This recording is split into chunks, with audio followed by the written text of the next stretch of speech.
Mamma mia, salut les amis et bienvenue dans cette nouvelle vidéo consacrée à Laravel. Alors c'est bien beau ce qu'on a vu au niveau de Events Controller, on a mis ici des DD, mais essayons de voir maintenant cela par la pratique, ok? On va réellement afficher les formulaires, réellement créer ici les événements et ainsi de suite. Donc ce que je vais faire, c'est enlever ces routes-là, puisqu'on les avait enregistrées à ce niveau-là, juste pour explication. Et je vais enlever ici cette route également pour la page d'accueil. On pourra la remettre, mais pour l'instant, je vais l'enlever et on aura simplement ceci. Ce qui veut dire que là, je n'ai plus besoin ici de Courses Controller, je n'ai plus besoin ici de Lectures Controller, ni de Page Controller, ok? Donc là, pas de problème. Normalement, à ce niveau-là, ce que je vais faire également, pourquoi pas, je vais même enlever ici Events Controller, ok? Je viens au niveau de Events Controller, je vais l'enlever et je vais le créer à nouveau en faisant ici Make Controller. On va mettre ici Events Controller. Comme ça, j'aurai mes actions qui seront tout simplement ici vides. Et checker bon, ok? Donc là, normalement, si je viens au niveau de /events, donc là, la page d'accueil ne va plus marcher parce qu'on n'a plus de route pour la page d'accueil. Mais si je fais /events, là, à ce niveau-là, on a index. Mais vu qu'on n'a rien fait ici, c'est pourquoi ici, rien ne s'affiche. Mais si je fais par exemple un DD, checker bon, vous voyez ici ce FF là. Donc, on a dit normalement ici, lorsqu'on fait une requête de type get vers /event, cela doit permettre d'afficher ici tous les événements. Ce qui veut dire que je dois avoir mes événements, par exemple, qui sont stockés au niveau d'une base de données. Je vais avoir donc besoin d'un modèle event et également d'une migration qui va me permettre de créer ma table ici events. Là, on va utiliser comme système de gestion de base de données SQLite. Je vous ai déjà montré comment utiliser MySQL. Et je crois qu'il serait intéressant également de voir comment utiliser SQLite. Donc, si je viens au niveau de config database.php, vous voyez, il va regarder ici DB connection, ok.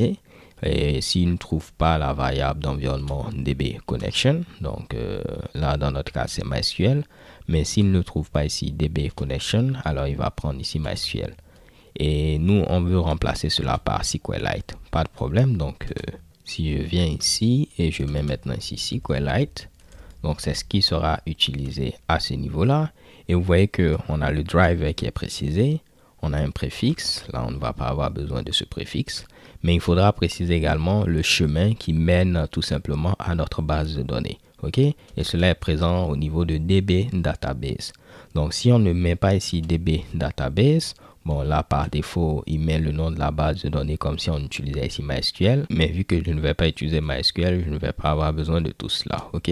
Au niveau de SQLite, votre base de données sera représentée par un seul fichier, ok? Donc c'est un fichier qui est présent ici. Vous n'avez pas besoin d'installer ici un logiciel particulier, ok?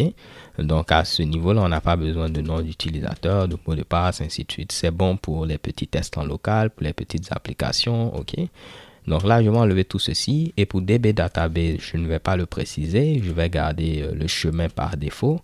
Lorsqu'on a ici Database Path, ça représente ici le dossier Database. Et il va chercher donc un fichier database.sqlite au niveau ici de ce dossier ici Database.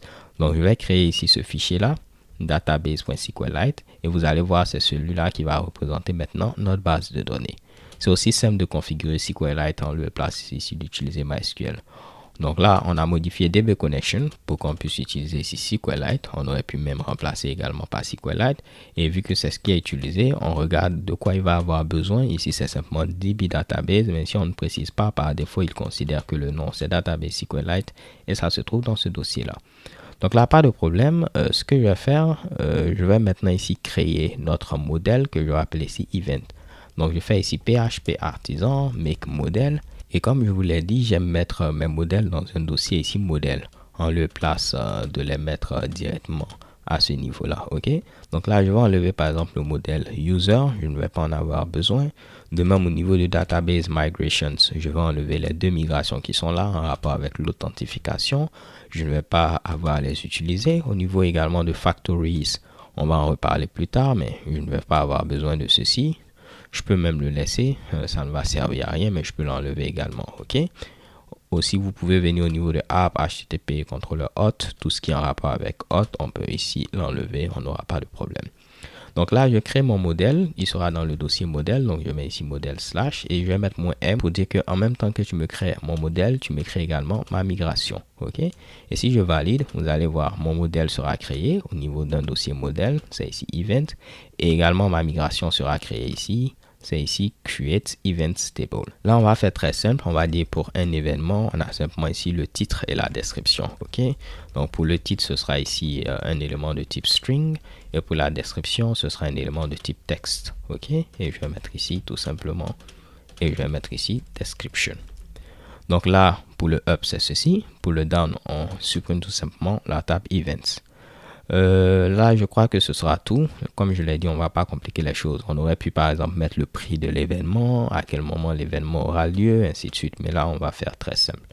Et là, je vais maintenant faire PHP Artisan Migrate afin de migrer. Et vous allez voir maintenant ce fameux fichier database.sqlite qui représente notre base de données. Il va avoir un contenu. C'est du contenu binaire en quelque sorte. Donc, ne vous inquiétez pas, mais ça représente votre base de données. En effet, moi, j'ai par exemple un outil qui a pour nom ici Valentina Studio. Il est gratuit et vous pouvez l'installer que ce soit sous Windows, sous Mac ou sous Linux. Et Valentina Studio, il me permet ici de pouvoir visuellement, c'est un peu comme PHPMyAdmin, mais ici c'est une application desktop qui vous permet ici de pouvoir voir toutes vos bases de données MySQL, qui vous permet également, si vous avez des bases de données ici SQLite, de pouvoir ici les afficher. OK? Donc là, je peux faire File, Open, Database. OK? Et puis, je vais chercher ma base de données qui est au niveau de Tutorials, ensuite Laravel Course, ensuite Events, Database, et c'est ce fichier-là. Et automatiquement, vous voyez, il va me donner une représentation pour dire que j'ai une table Events qui a ID, Title, Description et les fameux Created Art et Updated Art. OK? Ça me permet de mieux voir ici ces Mitsubishi-là. Vous avez également un autre outil, si je me rappelle, qui a pour nom ici SQLite Browser Open SQLite Browser, un truc de ce genre-là. Voilà, donc c'est DB Browser for SQLite qui vous permet également, si vous avez une base de données SQLite, de pouvoir voir ceci visuellement. Donc, vous pouvez l'installer pour Windows, pour Mac et également pour Linux sans problème. OK? Donc là, pas de problème. Maintenant que cela est fait, on a maintenant ici notre modèle. On a également ici notre migration. Ce que je vais faire maintenant, c'est afficher l'ensemble des événements comme on doit le faire ici. Donc, je vais stocker cela au niveau d'une variable events et on va utiliser notre modèle event et je vais faire event all en utilisant Eloquent. Je dois importer ici event, donc ça se trouve au niveau de app model event. Et là, je pourrais faire un petit return. On va obtenir une vue. On va aller dans le dossier events et on va chercher ici la vue qui a pour nom ici index. Donc, on peut mettre le point ou le slash. Très souvent, on va mettre les vues pour notre ressource dans un sous-dossier qui a comme nom le nom de la ressource et puis le nom du template en grosso modo de la vue, c'est par exemple ici index, le nom de l'action. Donc là, on vient au niveau de ressources, views. Je vais enlever ce welcome.blade.php et je vais créer ici un dossier events et je vais créer dans ce dossier-là un fichier qui aura pour nom index.blade.php. OK? Et vu qu'on passe ici l'ensemble des événements, on pourra ici les parcourir. Pourquoi pas, je vais créer un dossier layout qui va contenir ici mon layout que je vais appeler, disons, app.blade.php. On va faire quelque chose de très simple ici. Donc là, je vais installer un plugin qui a pour nom ici Emmet qui va me permettre de pouvoir très facilement écrire à ce niveau-là mon code HTML. Là, on va appeler notre application Eventbrite. OK? Donc, vous connaissez Eventbrite, qui est l'application qui gère des événements. Nous, on va appeler pour nous, pourquoi pas Eventbrite. Et puis là, ce que je vais faire, c'est quoi? Je vais mettre simplement un petit yield de content qui va me permettre ici d'afficher mon contenu. OK? Donc, tout ce que j'aurai à faire au niveau de index.blade.php, c'est d'hériter ici de layout app. Et puis, on va modifier ici notre section content. OK. Si j'arrive à bien écrire content, je rajoute ici stop. Et juste pour tester, je vais mettre ici events.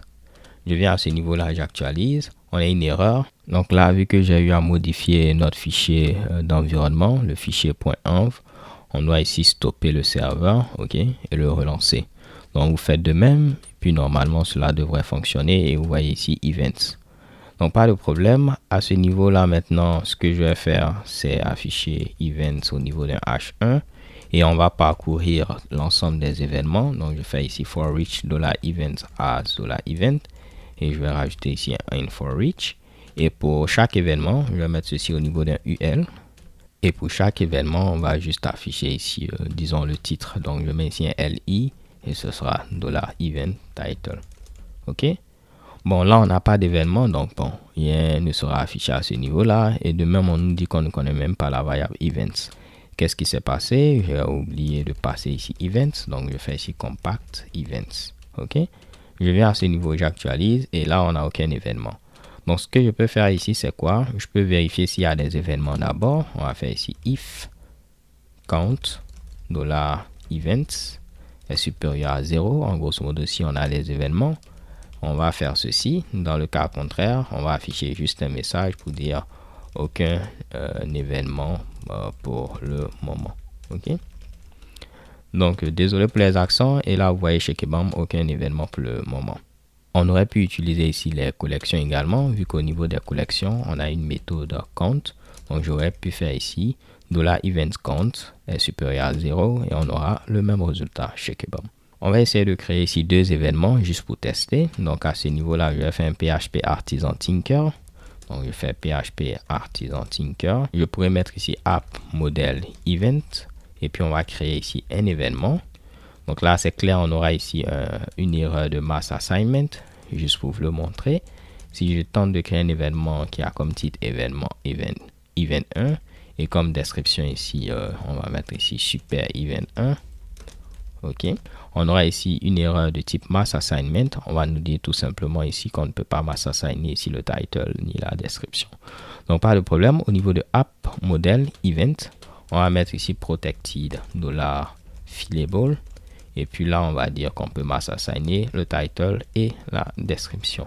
Ok, donc là je dois sortir, lancer, et je vais maintenant refaire ceci. Et chez Kebam, vous voyez que j'ai un événement. Je vais faire de même pour un deuxième événement. Ce sera ici event 2. De même pour un troisième événement. Donc là, c'est event 3, pas event 4. Et normalement, maintenant, si je tente d'actualiser, on aura trois événements. Et vous voyez, on met ici les titres event 1, event 2, event 3. Donc, on a bel et bien fait ce qu'il fallait faire lorsqu'on vient au niveau de /events. Ok. Maintenant, on va tenter ici de mettre des liens pour faire en sorte qu'on puisse cliquer sur chacun des événements. Donc, si je viens au niveau ici de index, je vais entourer ici mes titles de liens comme ceci. Et je vais mettre ici un petit href qui sera ici /events. Suivi ici de quoi? Suivi ici de l'identifiant ici de l'événement. Donc c'est $event ID. Donc si on refait à nouveau ici PHP artisan root list, vous voyez que pour afficher ici un événement particulier, c'est ici ce show là. Ok, on met ici /event / ici maintenant l'identifiant, et dans notre cas ce sera l'ID tout simplement. Ok, donc normalement si je viens ici, j'actualise pour chaque événement. Si je fais CTRL U /event suivi de l'identifiant.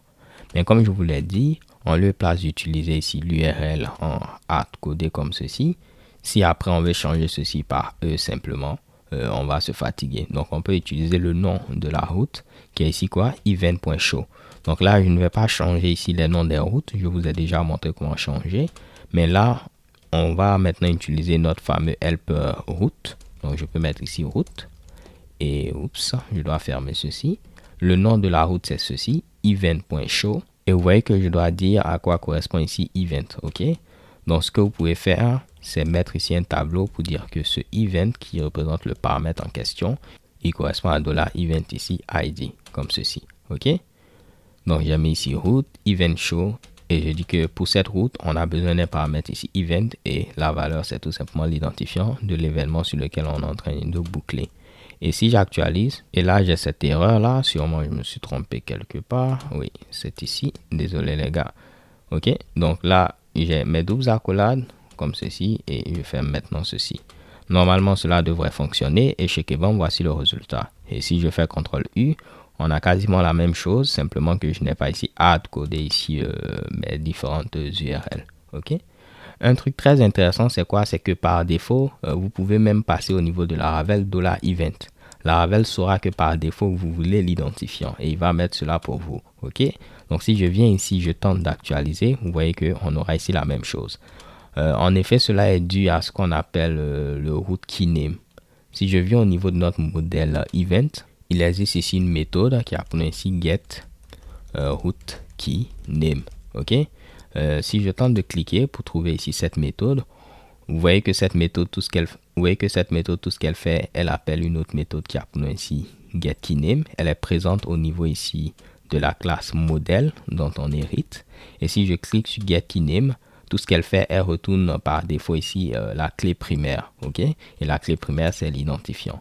Donc, si vous voulez modifier, et puis pour vous, c'est par exemple ici le slug, vous pouvez mettre ici return slug, ce qui va faire que dans notre cas, lorsqu'on va mettre ici par exemple $event, Laravel va tenter de trouver ici $event slug, le slug de notre événement. Ok? Nous ici, on n'a pas de slug, donc ça ne va pas marcher, mais juste pour vous le montrer, si je mettais par exemple ici title, je viens à ce niveau-là, j'actualise, je fais CTRL-U, vous voyez que maintenant c'est le titre qui est utilisé. Bon, le titre c'est event, donc le titre c'est event espace 01. Le pourcentage 20 là, il a été encodé, donc c'est l'espace, ok?